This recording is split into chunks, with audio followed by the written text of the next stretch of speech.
अस्सलाम वालेकुम व्यूअर्स, मैं हूं शाकिर सोलंकी।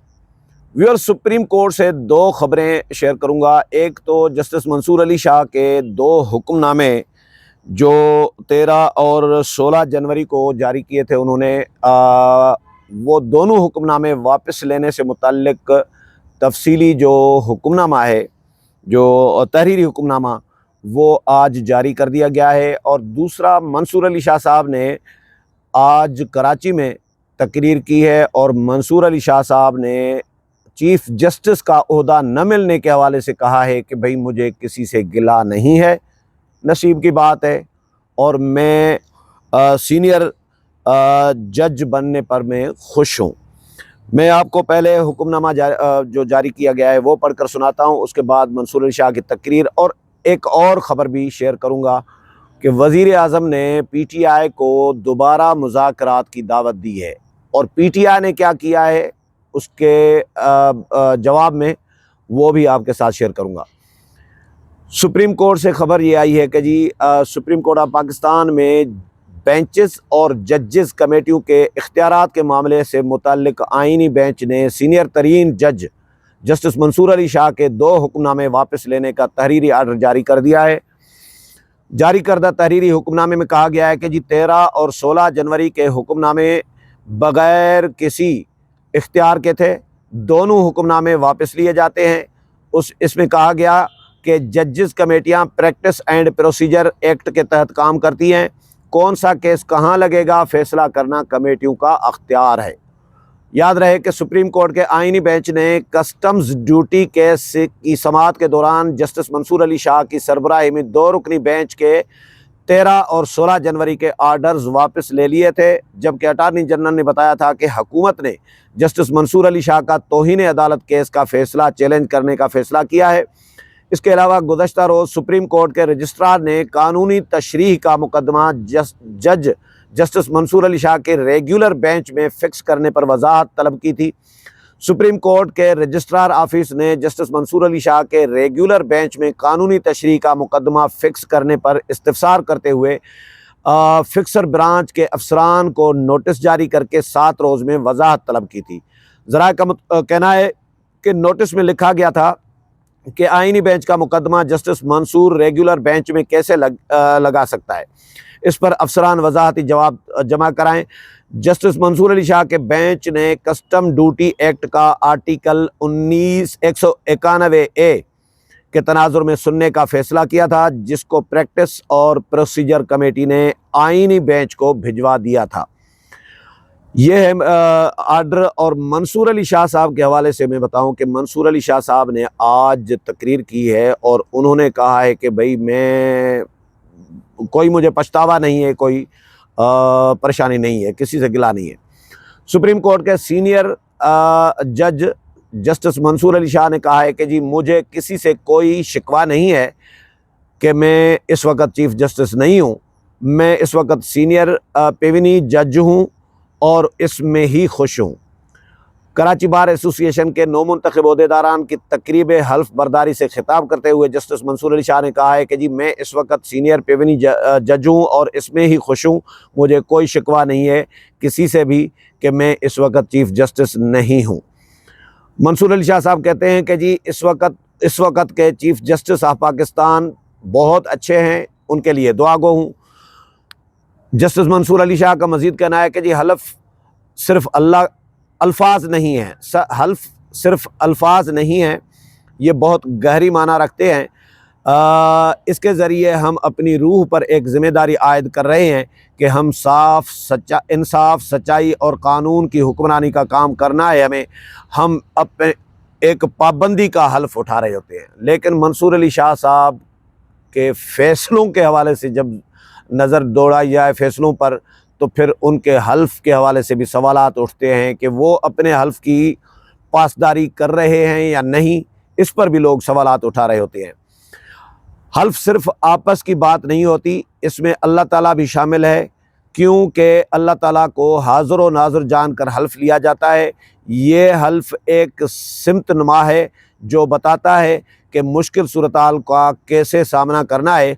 इन्होंने मशवरा दिया कि जब भी मुश्किल पेश आए हल्फ पढ़ लिया करें तो सारे मामलात हल हो जाएंगे।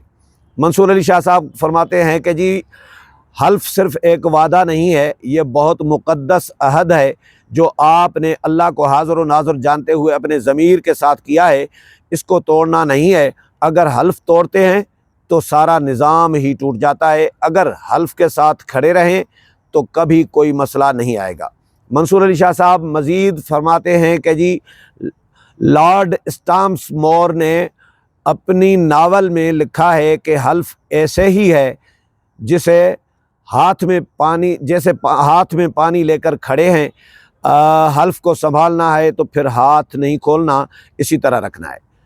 قانون کا شعبہ علم و دانش سے تو تعلق رکھتا ہے، علم و دانش تو ہونی ہی چاہیے، لیکن اگر جرت نہیں ہے تو پھر وکیل نہ بنے، جرت ہی اصل کہانی ہے۔ آپ پر دباؤ آئے گا، لالچ دی جائے گی، بہت سی چیزیں ہوں گی، لیکن حلف کو نہیں توڑنا۔ منصور علی شاہ صاحب نے ایک شعر بھی پڑھا، پھر اچھا اقبال کا شعر تھا، اور پھر کہتے ہیں کہ جی اچھا یہ منصور علی شاہ صاحب کا لیکچر ہے حلف کے حوالے سے کہ حلف نہیں توڑنا، لیکن ان کے فیصلے جو ہیں ان کے حوالے سے سوالات ضرور اٹھ رہے ہوتے ہیں کہ منصور علی شاہ صاحب اپنے حلف کے ساتھ کیا کر رہے ہوتے ہیں۔ ریزرو سیٹس کا فیصلہ آپ کے سامنے ہے، اور ابھی جو مسائل کھڑے کیے ہیں جو بینچز کی تشکیل کے حوالے سے یا تقسیم کے حوالے سے کہ کون سا مقدمہ کون سا بینچ سنے گا، اس کے حوالے سے بھی منصور علی شاہ صاحب نے ہی ظاہر فیصلے دیے ہیں، اور فیصلے وہ واپس لے لیے گئے ہیں سپریم کورٹ نے۔ اب آتا ہوں میں، وزیر اعظم نے آج پی ٹی آئی کو دوبارہ مذاکرات کی دعوت دی ہے۔ وزیر اعظم میاں شہباز شریف نے ایک بار پھر تحریک انصاف کو مذاکرات کی دعوت دیتے ہوئے پارلیمانی کمیٹی بنانے کی پیشکش کی ہے، اور کہا ہے کہ ہم پی ٹی آئی کے ساتھ مذاکرات پر تیار ہیں، پارلیمانی کمیٹی بنائیں اور معاملات کو آگے بڑھائیں۔ ہم نے پی ٹی آئی سے نیک نیتی سے مذاکرات کیے، مگر 28 تاریخ کے اجلاس سے پہلے ہی تحریک انصاف مذاکرات سے بھاگ گئی۔ پی ٹی آئی کا انتخابات پر جوڈیشل کمیشن کا مطالبہ غیر ضروری ہے، الیکشن 2018 کے لیے جو کمیٹی بنی تھی وہ بھی اپنا کام کرے، اور فروری 2024 کے الیکشن کے لیے بھی کمیٹی بنی اور حقائق سامنے لائے۔ وفاقی کابینہ کے اجلاس سے خطاب کرتے ہوئے وزیر اعظم میاں شہباز شریف نے کہا ہے کہ جی پی ٹی آئی کی مذاکرات کی پیشکش کو ہم نے کھلے دل سے قبول کیا، ایک کمیٹی بنائی گئی اور پھر مذاکرات شروع ہوئے۔ کمیٹی نے پی ٹی آئی سے کہا کہ جی اپنے مطالبات لکھ کر دیں، جس پر پی ٹی آئی نے تحریری مطالبات پیش کیے۔ مذاکراتی کمیٹی نے بھی پی ٹی آئی سے کہا کہ جی ہم بھی لکھ کر جواب دیں گے۔ 28 جنوری کو میٹنگ ہونا تھی، لیکن اس سے پہلے پی ٹی آئی نے انکار کر دیا۔ پی ٹی آئی مذاکرات سے بھاگ رہی ہے، ہاؤس کمیٹی بنانے کے لیے تیار ہے۔ ملک کسی انتشار سے مزید نقصان کا متحمل نہیں ہو سکتا۔ ہاؤس کمیٹی 2014 کے دھرنے کا بھی احاطہ کرے گی۔ تو وزیر اعظم نے اچھا کہا ہے کہ جی 2018 کے الیکشن کے بعد جب میں کالی پٹیاں باندھ کر اسمبلی میں آیا تو عمران خان نے مجھے کہا کہ جی ہم ہاؤس کمیٹی بنا رہے ہیں جو اس کی ساری تحقیقات کرے گی، کمیٹی کے لیے آپ بھی اپنے ممبر نامزد کریں۔ میں نے عمران خان سے کہا کہ جی آپ اس کا اعلان کر دیں، جس پر انہوں نے کمیٹی بنانے کا اعلان کیا۔ یہ کمیٹی ضرور بنی، اور اس کمیٹی کے صرف 1-2 بار ہی اجلاس ہوئے۔ پی ٹی آئی والے اپنے گریبان میں جھانکے، 2018 میں ہاؤس کمیٹی بنی تھی، کوئی جوڈیشل کمیشن نہیں بنا تھا۔ ہم چاہتے ہیں کہ پی ٹی آئی اور ہم مذاکرات کریں، ہم ہاؤس کمیٹی بنانے کے لیے تیار ہیں۔ 2018 کی کمیٹی بھی اپنا کام کرے، اور 2014 کے الیکشن کی تحقیقات کے لیے بھی کمیٹی بنے اور حقائق سامنے لائے جائیں۔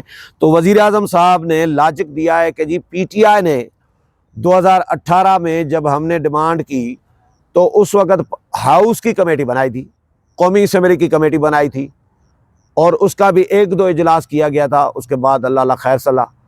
تو اب جوڈیشل کمیشن کا کیوں مطالبہ کر رہے ہیں؟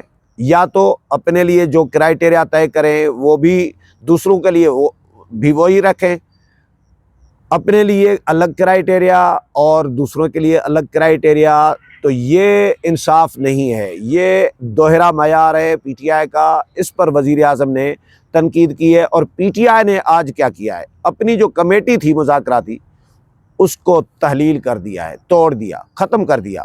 کہ بھائی اب کشتیاں سمجھے کشتی جلا دی کہ بھائی ہم نے اب اس پار نہیں جانا، مذاکرات نہیں کرنے۔ امید ہے پروگرام پسند آیا ہوگا، اگلے پروگرام میں پھر ملاقات ہوگی، تب تک اجازت چاہتا ہوں، اللہ حافظ۔